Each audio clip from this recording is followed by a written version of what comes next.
Acast powers the world's best podcasts. Here's a show that we recommend. Hey, I'm Kim Holderness. And I'm Ben Holderness. We host the Holderness Family Podcast every Tuesday. You may know us from the silly videos that we make online. Or a book about marriage called Everybody Fights. Or as winners of season 33 of The Amazing Race. Still can't believe that happened. Listen, we do a lot of stuff, but our podcast is our most favorite thing. Yeah, because every week we get to sit down face to face, talk to each other about marriage, family, mental health, or just anything that we want to know more about. Sometimes we have expert interviews, sometimes it's just us, but our goal is to bring some joy and laughter into your life every week. Our other goal is that maybe you will learn something as well. Right, so search the Holderness Family Podcast and check out our most recent episodes. We have one about staying organized with creators of the Home Edit. And one about being diagnosed with ADHD as an adult. We hope you'll join us. Acast helps creators launch, grow, and monetize their podcasts everywhere. Acast.com. Hi, it's Dave here. This is my wife, Kathy. Hello. This is the Cinemile, the podcast where we walk home from the movies. And we're going to see a movie today. It's called The Batman. Not Batman. I wasn't sure what the title was. Just in case there was a particular Batman you thought it might have been. It's The Batman. This is The Batman, okay. It's the definitive Batman. And this is the one that we obviously heard a lot about a couple of years ago when like Robert Pattinson was cast and everything. But I haven't really heard much about it since. Are you kidding me? Do you not go on the internet? I don't. What have you not heard about this movie? I don't get served this kind of stuff because I guess whatever algorithm knows I'm not interested in it. So you don't know, what do you know then? You know Robert Pattinson is the Batman? Yeah. That's all you know? I think, and I know the Riddler's in it, and I think that's probably all I need to know if I'm being honest. You're on a need-to-know basis with the Batman. Because there's been so many iterations of Batman, and the more Batman has evolved, the less I've ever liked it. It's the Batman to interest ratio that Kathy has. Yeah, like the more Batman, the less interest. Like the first Batman movie, the Michael Keaton one, right? Loved those movies. Then I was a big fan of the Val Kilmer and George Clooney movies. And then when The Dark Knight came around... But we were what, like 10? Yeah, but I really liked them. Yeah. The Dark Knight came around, I was horrified. Well, Batman Begins happened first, technically. Or Batman Begins. All of those movies I was horrified by. And then... Horrified by... I mean, clarify for the listeners what you mean. I just didn't enjoy them. I was Okay. like, what is this? This isn't what I'm here to see. This isn't the Batman I want. And then... Obviously, we both very much disliked the Joker and kind of how grim and hopeless that movie was. So, aren't you forgetting something? Batman v Superman: Dawn of Justice, Superman. which we have an episode Did we on. watch that? We did. Yeah. Wow, you don't even remember. Yeah, we did. We did an episode on that. You can scroll back and listen. We also did the Joker, not the Joker. It's the Batman, but it's just Joker. Joker was grim. I don't remember Batman v Superman. Oh, vaguely. And then we obviously watched the Justice League. Yeah. Did we do an episode on that? I didn't mind Ben Affleck at all as the Batman, by the way. I thought he was great. So yeah, I'm not into like dark Batman. So I'm. This is dark Batman. This is unashamedly dark and down. Have you seen the trailers? No. No, I mean this is not. I don't think this is going to be your bag. With Robert Pattinson, like how dark could he go? What are you kidding Sweet me? actor. Have you seen how his look in this? He's like a depressed emo. I haven't seen it. He's got his hair swished back. He looks so depressed. I'm looking forward to seeing He's got eye makeup like smeared down his face. I just feel like face. as an actor though, he's brilliant. He's no like. He's a brilliant actor. He's no Joaquin Phoenix. Like this isn't going to be like. Get out of town. Robert Pattinson is one of the greatest modern actors. No, you've cut me off. I'm not saying he's a bad actor. Right, I'm sorry. saying I don't think he's not going to do like Joaquin Phoenix or like R.I.P. Heath Ledger. He's not going to be one of those actors who throws himself so disturbingly into a role that the output's quite disturbing. Like that's not what I'm anticipating. Do you from mean this. Jared Leto? No, when you're talking about Joaquin Phoenix. No, I just mean all those actors. He's the one who went fucking mental. I just mean all those actors set. who go too heavy in the Batman movies. I just okay. don't see that from Robert Pattinson, but I hope not anyway. Okay. Are you excited for it? I'm just really interested in your perspective on all of this. No, I'm not. As a normal person who's not into dark Batman I'm not movies. excited either. I feel like people are switching off now. People are like, sorry guys, this is not my bag either. This I actually really I think the Christopher Nolan movies are excellent. Unlike you, I remember very vividly watching Batman Begins in the cinema and in Cork as a young man and just thinking my mind was blown. I thought this was amazing. I think it was the first time I thought like you can you can make a superhero movie that isn't, you know, silly and can take itself seriously, which And is I not was what like, Kathy likes. Where are the bat nipples? Where is Alicia Silverstone? I think over time, and I'm a big fan of those movies, but I think what I'm not a fan of is the sort of cultural response to the Christopher Nolan movies. They get sort of like, I don't know, put on this pedestal. They're revered to the point of like zealotry. It's like a religion for a lot of the online fandom, and I think that's weird, and I don't like it, and I don't like the influence that had left on this sort of template which DC used for a lot of its movies with Zack Snyder. This sort of just everything should be dark and gritty, and I don't like And how there's no it was colour in applied- the movies. and how it was applied to Superman felt really wrong to me. So really, that's why a roundabout way of saying I'm not really pumped for more dark, gritty, because this looks even more dark and gritty than that. I'm like, how fucking dark and gritty do I need this right now?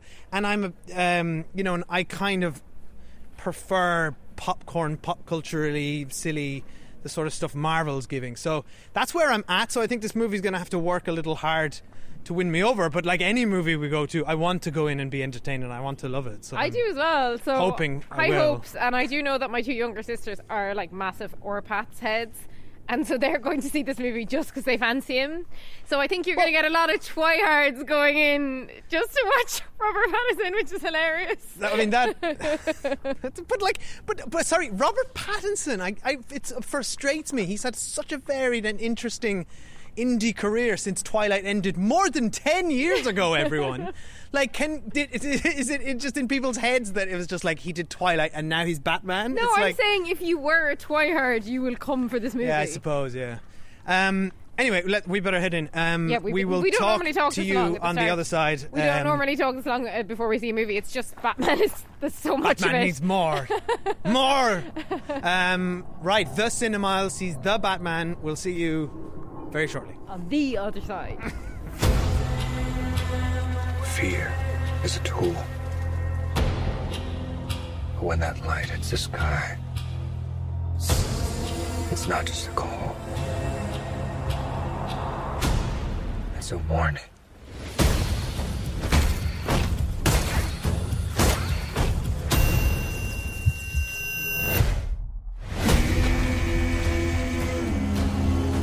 I've been trying to reach you. Marvin God! This is about a king, and Riddler's the match. I can take care of myself. If this continues, it won't be long before you've nothing left. I don't care what happens to me. It's only gonna get worse for you.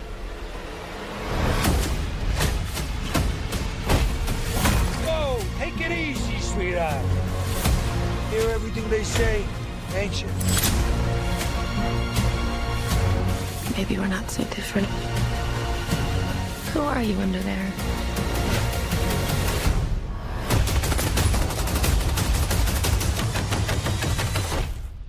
I'm vengeance. Okay, hi, welcome back.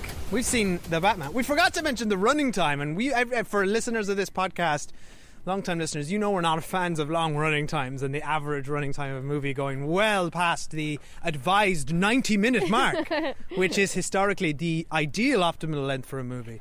So this movie's twice that. It's 3 hours. Was it? Yeah, it's 3 hours. I actually didn't think it felt 3 hours Well, long. me neither, because Yeah. I bloody loved it. It was brilliant. I really liked I it as well. enjoyed it all. So I'm delighted to report that all my feelings and fears were proven unwarranted very early on. I just sat back and I was just like, I really I vibe with this movie. Yeah, I same. thought it was.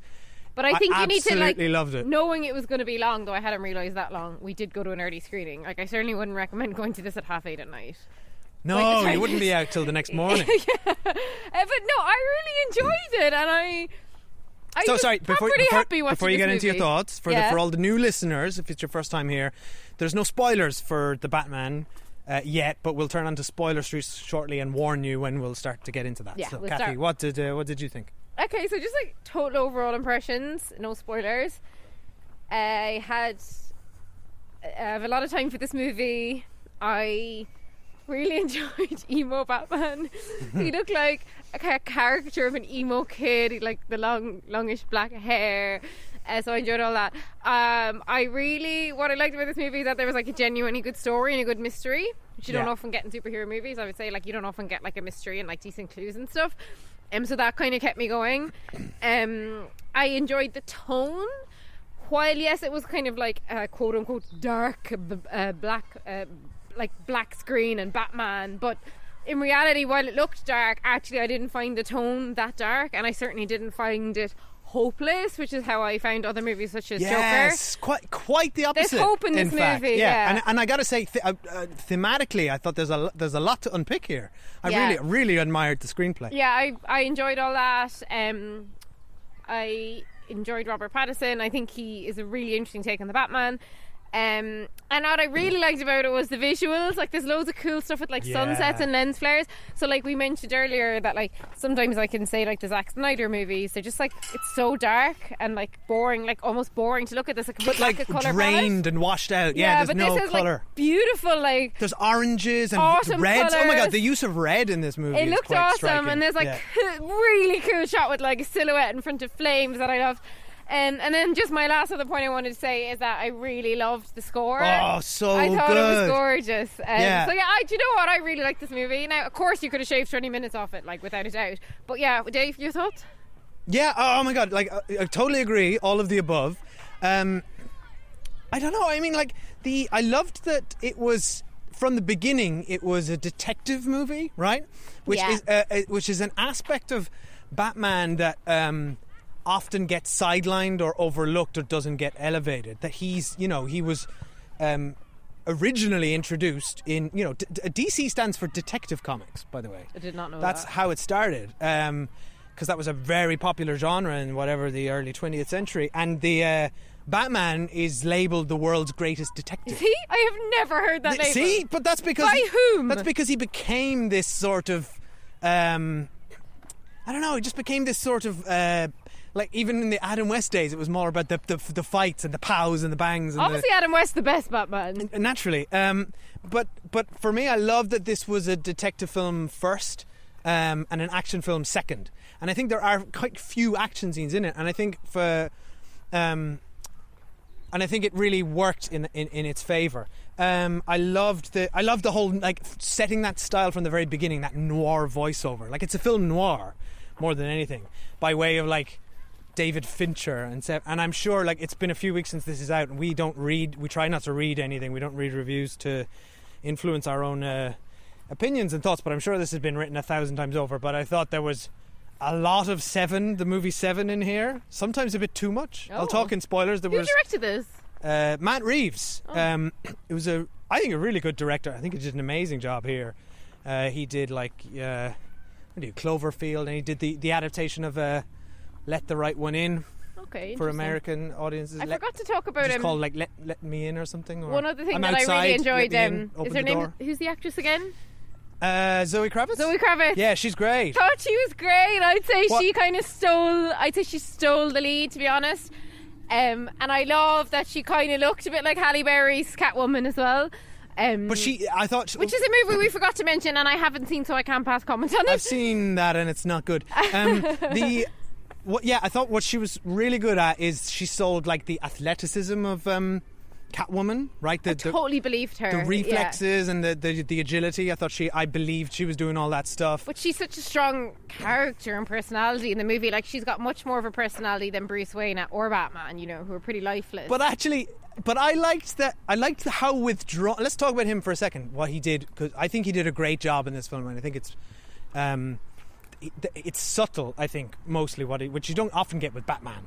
Right? I much more enjoyed his performance than like 100 times more than who's Batman Returns again? Who's Batman? Michael Keaton? No, who's Dark Knight? Christian Bale. Christian Bale. I hate his performance as Batman. Like it's one of my most reviled performances in film. It's something that's easily ridiculed, what he did with the voice, and I think there's a brilliant thing on YouTube about the sound design of this movie with Matt Reeves and all the sound designers, and they said they didn't modify Robert Pattinson's voice in any way, but he just kind of got it right. But I think he's certainly, his voice is not silly at all. I think the way he plays Bruce Wayne is really interesting. It's kind of very withdrawn. It's somebody who's, you relate it to the Christian Bale Batman, but like there's a great moment in I think it's The Dark Knight or Batman Begins, when he Alfred Michael Caine tells him that Bruce Wayne needs to be out there and be seen partying, and you need to present that as a front to sort of dissuade anyone from linking it to Batman. But like, this is someone who, like, there's scenes in this movie where Bruce Wayne's not even comfortable going to meetings. Like, he hasn't been seen in years. He doesn't look comfortable outside. He doesn't feel comfortable in the Bruce Wayne skin. It's like he's given himself entirely over to Batman. He's just I enjoy as well, though, that you do get a sense of the movie's acknowledging that's a bit like, oh, poor little rich boy Bruce, like, well, sad for you that you are a billionaire. We'll talk about that in I enjoy it. Like, we'll talk about that in spoilers, because he is also like a self-entitled, like, he's also like someone who doesn't have a job and just lives off his parents' wealth, and he's like way too old to be doing that. And this movie, like Joker and like a lot of movies nowadays, is, we'll talk about it in spoilers, but it is kind of trying to tackle class, diversity and class. And I think they did that well. And I do, and sort of he has to tackle his own legacy and his own feelings towards that. And I think quite an interesting way. And I also love actually plot. How they tackle, the way, like, I meant to say it as before we went in, like, if they showed a pearl necklace dropping to the floor, I'm out. Like, I'm fucking walking out of the cinema. And we can confirm they didn't. There's none of that. But how they touch on his past and reconcile, the history of his parents, which is always something that, like, weighs heavily on Batman. I thought they did a really good job. Again, no spoilers, but I appreciated all the takes, I have to say. Like, and this movie felt fresh. And it didn't feel fan servicey either. Like, it felt like a really good blend. Why don't we talk about the cast for a minute? Because I thought everyone was brilliantly cast. I loved Robert Pattinson and Zoe Kravitz. I thought Jeffrey Wright was great as Lieutenant Gordon, right, in an early iteration of him. He's got a really substantial role in this. He's in everything now. I could never get enough Jeffrey Wright. I mean, he just adds that pathos to everything. Yeah, I thought he was really good. Colin Farrell, got a lot of publicity for his putting on a load of prosthetics and being the Penguin. Can I just say that I spent the whole movie not knowing that was Colin Farrell? How did you know so little about this movie going in? Because I remember reading years ago that he'd been cast, right? Yeah. So I knew that. But then I'd forgotten. And then I was watching the movie and I was like, I know that's someone famous covered in prosthetics. I thought it was Robert De Niro for a minute. Like, he's unrecognisable. Is it just that's a Robert what De Niro I was going to impression? say. It's just a Robert De Niro impression. Like, we watched The Untouchables recently, and it's just Robert De Niro doing Al Capone. That's what I was getting confused by, I think, because we just watched that, so obviously he's a lot younger in that. For me, it was kind of like, it was fine. By the way, we love Colin Farrell. Like, we love Colin him. Farrell is also one of today's greatest living actors, and just like Robert Pattinson, has an amazing and interesting and varied body of work behind him, which is just like The Lobster. I'll always come back to. Yeah, I love The Lobster. But what's the point in Robert? What's he doing here? I just felt like it's just like a generic gangster impression. But what's the point? I didn't think it was very interesting. Colin Firth in your movie. Colin Firth would be good. Colin Farrell. It was actually no, not many people know this, but it was Colin Firth was actually playing Colin Farrell playing the Penguin. There's a lot of layers to it. No, what I'm saying is that what's the point in getting Colin Farrell in your movie if me, an Irish woman with a massive crush on Colin Farrell, doesn't recognise him? Well, and exactly. I thought it was Robert De Niro. You may as well get like a really good character actor, just like aside from the star value, because obviously Colin Farrell can do it, but like give it to Stephen Graham, who's also played Al Capone and is one of like Britain's most amazing actors and does all that gangster shit and is like, I don't know, give it. Well, how about make the Penguin a woman? That would have been interesting. My biggest flaw with this movie is how male dominated it was. Like, fine, we've got Zoe Kravitz, she's amazing, I'd say she's the star of the film, but that's it, right? And like, that really bothered me. I was like, why is it all men on screen? There's no reason the Riddler had to be a man, there's no reason the Penguin had to be a man, there's no reason Commissioner Gordon had to be a man, there's no reason all the politicians we meet have to be men, and it just felt very heavily male. Not much of a Bechdel test in here, is there? Oh, there's no Bechdel test, but like, but beyond that, there's just no women in the movie, and like that again with the Penguin, I was like, like this isn't even Colin Farrell. Why bother? Yeah, I don't think what they did with the Penguin was particularly interesting. I think what they did with he did waddle at one point, though. I enjoyed when that he was waddled. that was a bit on the nose. I thought. I thought that was fun. I really liked what they did with the Riddler. I think it's very Jigsaw and Seven, as we've said earlier. I thought Paul Dano is always amazing. Actually, my little sister said that she thought it was a bit like Saw. It's very like Saw. I didn't get that. There's nothing incredibly original in this movie, but what it does is it brings together all its influences really well and just a very entertaining package.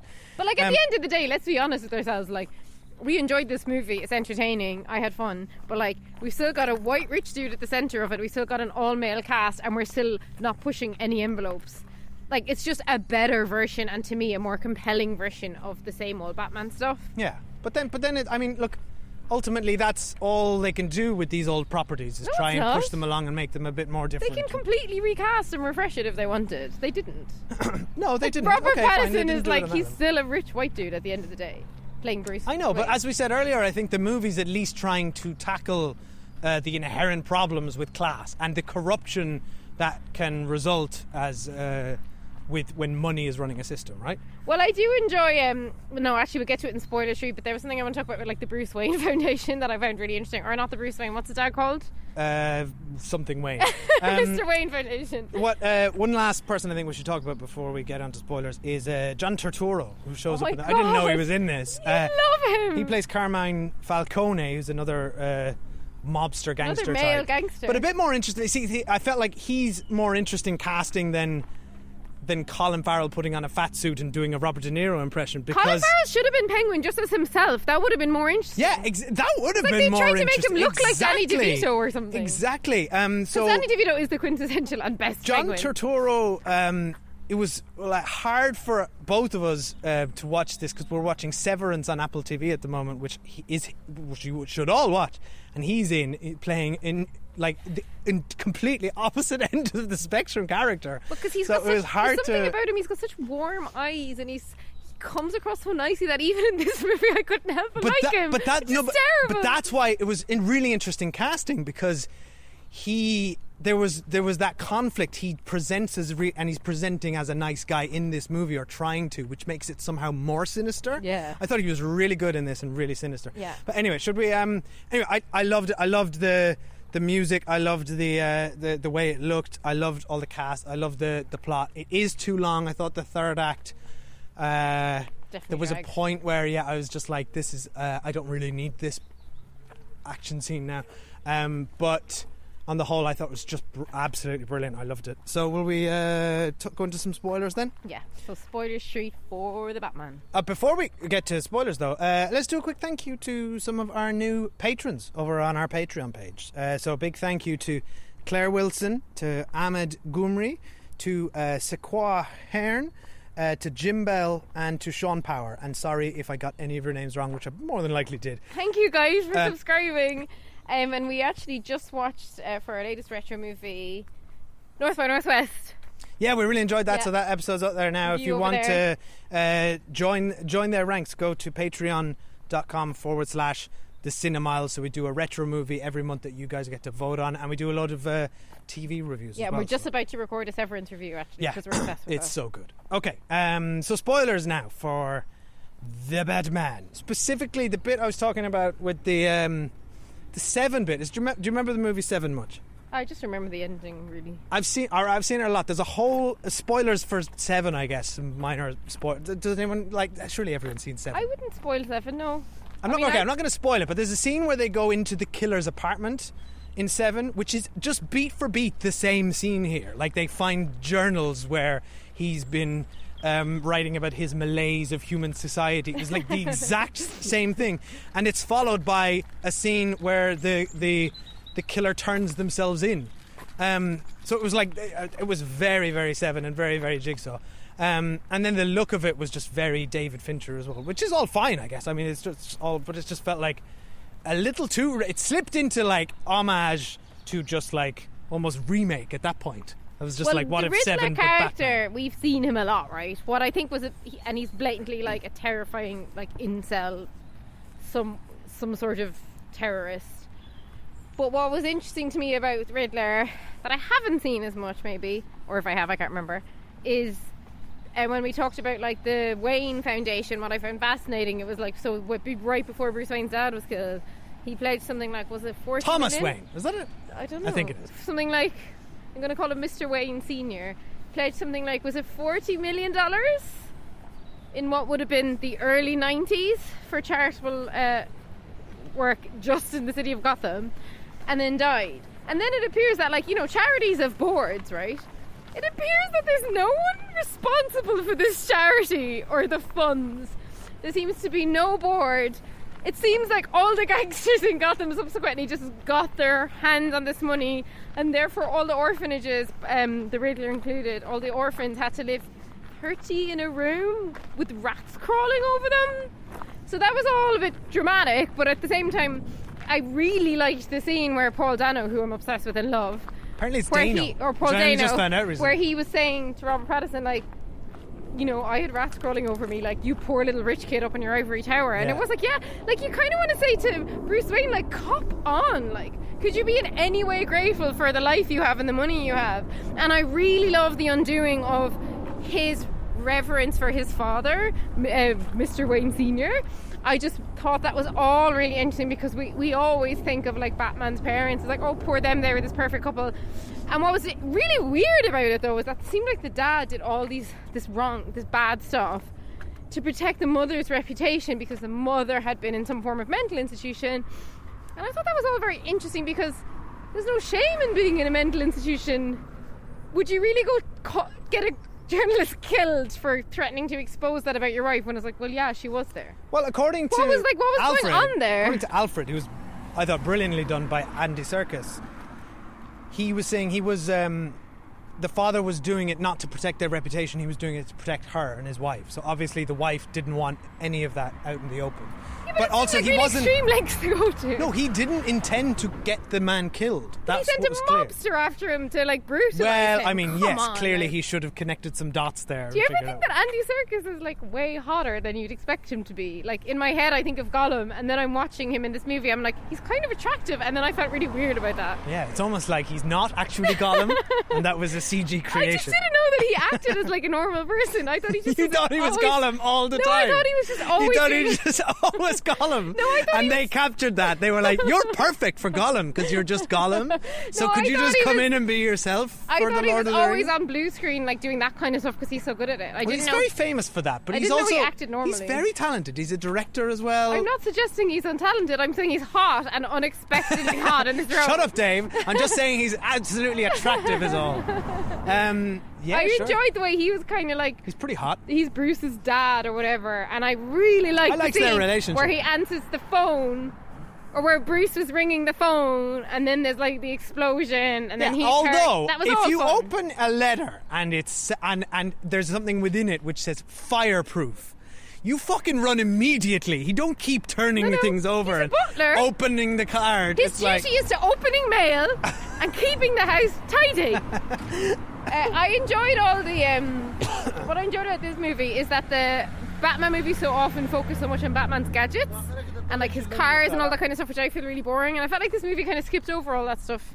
Yeah. And I was glad of it. I liked how simplistic it all was as well. I really liked the Batmobile chase. The whole chase scene was excellent. I liked that it was just done as a normal car chase. There was no, like, mad hijinks, like you just say. Like, you'd often get the Batmobile, like, sprays oil slicks and has, like, things coming out the side of it. It was just a car, but they made it seem like really scary. It was almost like a monster revealed in the alleyway. Do you remember when he, like, and the end turns on the engine? But that car chase was like something you'd get That in was class. like Ronin or a classic sort of movie. It was just like a high-speed highway car chase, and I loved all the shots with, like, they used rain very effectively in this movie. Yeah. On that, like, I thought just having rain on that highway made it seem so much more dangerous and treacherous. It was like, and I'm not one for car chases. I really enjoyed. I it loved was the so scenes good. in the kind of club / brothel, whatever was done on there. I loved all the scenes in that club. Yeah, it was from, like, slimy, Zoe and the aesthetic was so good. I loved Zoe Kravitz putting, like, the contact lenses in, and, like, Robert Pattinson, like, being the voice in her ear and her going through like all that was really fun, and she finds like the DA or whoever and he's putting like the drops in his eyes, and like Robert Pattinson's really shocked because he didn't know how corrupt Gotham was, and like that's always the underpinning of any of these things is how corrupt Gotham is. But I enjoyed all them kind of how she knew it all already, but like he needed to see it to believe it. So I thought all that stuff was really fun. I love when he broke in and when like all the lights turned off. I love when she like got vengeance on her dad. That was a good twist. Yeah, and that was really good. And then he tried to. It was only when he went to strangle his own daughter, and I realised he'd also strangled her mother, that I was like, okay, he is really a bad guy, because the way he plays it. That's the he's point so when human. you realise he was a bad guy. Well, before that, you're like, well, he's kind of a nice gangster. And then you're like, oh no, he's awful. You said the word vengeance there, and I think that's like the most important bit here. Yeah, because that's his line right at the beginning. I am vengeance. But what I really liked, because it's hard to give Batman a character arc, really, because he's Batman, right? He's just like, he's always Batman. But what I liked about this is that they deliberately set him as like, you know, they say in the opening voiceover, I've been doing this for 2 years, right? So this is, and this movie I think is heavily influenced by a book called Year One, which I've read, which is a really good Batman book about like his first year doing it. Yeah, but it's not like, all right, Bruce, you're about 35, you started this 2 years ago. What else have you done with your life? Like, you clearly have no friends. You've never had a job. If we're to judging by the Christopher Nolan movies, he spent a lot of time in like a Himalayan prison. But yeah, so at the beginning of this, he's established. I thought that whole opening with like how it's so good, that montage with all these criminals doing crimes throughout Gotham, and they're scared of the shadows because they see the bat signal in the air. But he says, "It's a big city. I can only be in one place at once." I love that idea. He's created, you know, and the Nolan movies deal with the concept of fear very well as well. But he's created that's his aim, is to make criminals afraid. It's not about just beating up and stopping all criminals, because that's impossible. But his line is, I am vengeance, and that's what he's out for. And he's not Bruce Wayne anymore. He's just consumed by this vengeance. And they kind of overlap that with Selena, Zoe Kravitz's plots, because she's also out for vengeance for what happened to her girlfriend, for what happened to her mother, and ultimately she's doing the hard graft to get this. Like, he's just mooning around with all his money in his Batcave. But they're both have the same goal, and ultimately he prevents her from enacting her vengeance through violence. Because I like that he's a non-violent Batman, and I think a lot of people he's very violent. He doesn't kill people. Which was a problem with the Zack Snyder one that a lot of people had, and so did I. But I recall you being very upset by it. But this is back to my point. This is Batman's character arc for this movie, which I thought was really good. He changes his stance from being about fear and vengeance to discovering at the end that he's a beacon of hope. He can be a beacon of hope, and they literally symbolize that with a beacon. Yeah, but can I say, I found that there's a whole sequence that I found ridiculous here, right? Where like the whole flood in the stadium. Like, yeah, so sorry, you set off 8 trucks well. of whatever dynamite, and then you get all your like incel mates in to be snipers, and then somehow, and I didn't understand the geography. What was his plan? So then he blows up the 6 vans or the 8 vans, and suddenly the whole of Gotham is flooded, and then there's like one place where they'd all go, and then Batman just like. I just found all of that. When I say they could have cut 20 minutes, I meant this whole thing. Yeah, I'm the same. I was kind of checked out for a lot of this. I was really bored. I felt like the movie felt like it needed to have a huge, epic finale, an action scene, and it didn't. I actually would have been happy if it had ended after the Riddler had been sort of stopped and had turned himself in, and maybe a little sort of personal state. But anyway, look, that's nitpicking. I like when she rescued him. It was making me think of the prison stuff was fun, of that video game you used to play, Arkham Prison. Oh, the Arkham Asylum games. Yeah, they're so good. But the and this, I think this movie owes a bit to that as well, the way the fight scenes are choreographed and that. I loved the very end though, when Paul Dano made friends with, was it the Joker in prison? Yeah, that was fun. Definitely the Joker. I just feel like though we don't need the Joker. Like, he's had a load of movies, like Heath Ledger's iconic performance, Jared Leto's terrifying performance, and Joaquin Phoenix is like completely over the top, disturbing performance. Yeah, like we don't like. I just think there's enough there's enough villains in the Give us in that universe. Give us Nicolas Cage as Egghead, which is what he has publicly petitioned for at South by Southwest. Have a look at it. There's a video online of him being interviewed. He says, "I haven't seen this Batman movie yet, but I have a message to Matt Reeves. I want to play Egghead, from who I've been watching on the Adam West series. I've got a particular take on him. I've got it all worked out. Oh my God, that'd be so amazing. please make that happen." Can we say Zoe Kravitz is like, I love how subtle her Catwoman was. And Except for the nails, which were not subtle. And how does she do typing on keyboards with those nails? well, she's not an administrator, so she probably doesn't need to. She was doing a lot of typing, a lot of clickety-clacketing. Was she? But I enjoyed the subtle, like, because I love Michelle Pfeiffer as Catwoman.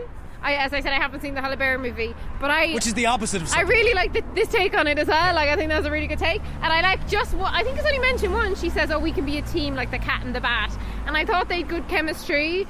And I really liked the sequence where she went off on the motorbike and he just like rode along with her, and then they went their separate roads. I thought that was really romantic. Loved that as well, because it was really cool. Beautiful. But it was also symbolising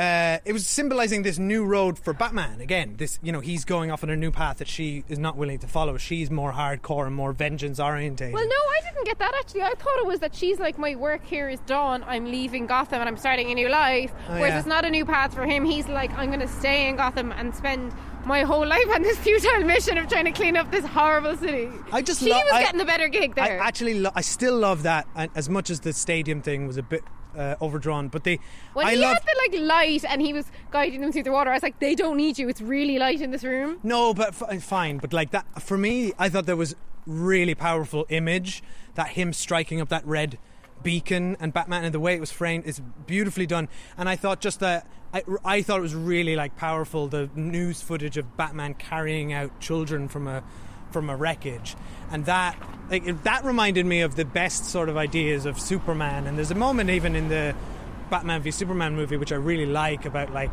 Superman trying to tackle with this idea of him as this sort of messiah figure, or this hopeful figure, and all these people reaching up to him. But like, that's a really important component to superheroes as an idea and as modern mythological icons. They're very much about hope and inspiration, and I like that they finished the movie with Batman realising that about himself and the power of his own I like symbolism. that too. It was really nice. Kind of 180 for the character. I presume they're going to make another movie with him. I think so, this is really profitable.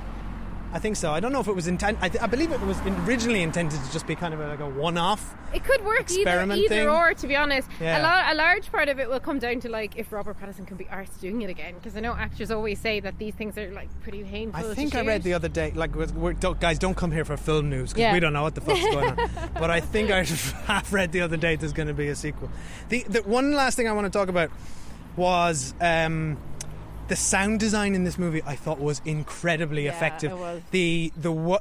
What they did with Batman's boots, right? So the Foley mixer, hats off to you, sir or madam. The way his boots sounded as he would like emerge from the shadows, and they use that quite a lot in this movie. That was really cool. And the whole funeral scene, which I thought was amazing. Scene. And I love when actually Bruce Wayne shows up and he's so gawkish and awkward. Yeah, that's what I mean. He's not good at being Bruce Wayne. You mean Bruce Wayne isn't good at being Bruce Wayne? Isn't good at being Bruce Wayne. No, I enjoyed that new take on Bruce Wayne, but also like at the end of the day, he could be a party boy if he wanted, because when he showed up to that club, they let him in instantly. If you're a known local billionaire, you're getting in the club, like. Yep, no, fair enough. But he's such an emo. I love his emo hair. The funeral scene was so remarkably tense, and like, hats off to Matt Reeves for just like creating that tension. And again, the sound design was used so well. I loved that whole bit where there's something happening outside the church and you can hear it from a distance, but nobody knows what's happening, right? And all the sound that leads up to that, and the echoes Everyone of the knows church. something bad's going to happen, but what? Can I ask you a question as the comic book Michael expert? Giacchino's score is so good. The score is so good. But I'm not a comic book expert. As the comic book expert, Dave in O'Neill this is our duo, comic book expert. He's a listener. He will come in to I'm saying answer. in this duo, is the Ben Affleck's one just over? Like, is that whole Batman v Superman, that whole lot of them, including the Superman and Wonder Woman and everyone, are they finished? Or are these going to live side by side? They're kind of going to cross over. They kind of. Well, it's all a bit of a mess, isn't it? They're all gonna. I don't think Ben Affleck is coming back or intends to come back. But Because I think wasn't there, and I'm not spoiling the Justice League, but at the end of the Justice League, they teased something that for future potential Batman or Superman or Wonder Woman movies, that this movie has nothing to do with. Well, I would say I guess this could be Ben Affleck's prequel, theoretically. So yeah, that was set later. Yeah, maybe. And who knows? Anything can happen. I mean, they're still making those movies. Like Aquaman 2 is coming out, although they've just moved it to next year. It's confusing Aquaman 2 enough is coming to say out. already. The Flash is coming out with a movie, and also the Flash, like the Doctor Strange movie in the multiverse, is going to deal with a multiverse, and Michael Keaton has been confirmed to come back as Batman. Right, that. okay, so that might explain it. Because I think the So- multiverse is a really good get-out-of-jail clause at this point. Well, There's isn't so it? many Because then TV you can series have and movies. They're like, all Batman. It's very confusing. Do you know what I mean? Now, I can't imagine like the great crack that was the last Spider-Man movie happening if you'd like Christian Bale and Ben Affleck in a Imagine. room. What a laugh they'd all have. Anyway, we need to go, but that was really fun to watch and really fun to talk about. Yeah, I'm loved it. delighted we saw it. And I'd love to know what all you guys thought about it. Message us on the Cinemile. We're on Twitter or Facebook or Instagram, or we're cinemile@gmail.com. Yes. And yeah. And leave us a review if you've got a chance. Pop Please. onto your podcast app, and that really helps us Yeah, out. really, especially if you go onto Apple Podcasts or onto Spotify. We greatly appreciate your review there. And head over to Patreon, where we're going to talk about loads and loads of new TV shows this month, including, as we mentioned already, Severance with The Dropout. And yeah, loads of TV at the moment. I've just gone blank, but we're watching loads of good stuff. And of course, our next month's movie poll is ready to be voted on again. So talk to you all soon. Bye, thanks for Bye. listening.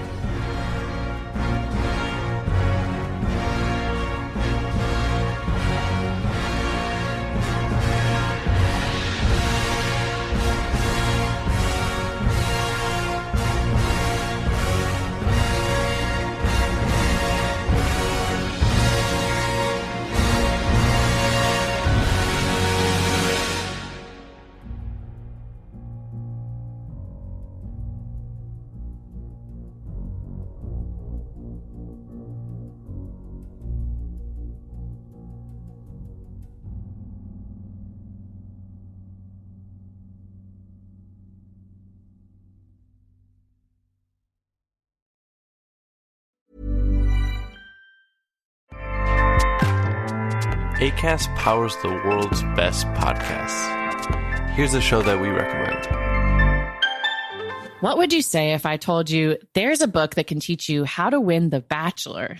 What would you say if I told you producers caught multiple finalists reading that book in this season that's currently airing? What would you say if I told you the producers don't want anyone to know that their show has been compromised? How do we know all this? We wrote that book. I'm Lizzie Pace. And I'm Chad Kulchin. We're the authors of How to Win the Bachelor and the hosts of the Game of Roses podcast, a bi-weekly podcast where we break down all the biggest plays, errors, and MVPs in the game of reality television. Listen to Game of Roses wherever you get your podcasts and go to howtowinthebachelor.com to get our book. Acast helps creators launch, grow, and monetize their podcasts everywhere. Acast.com.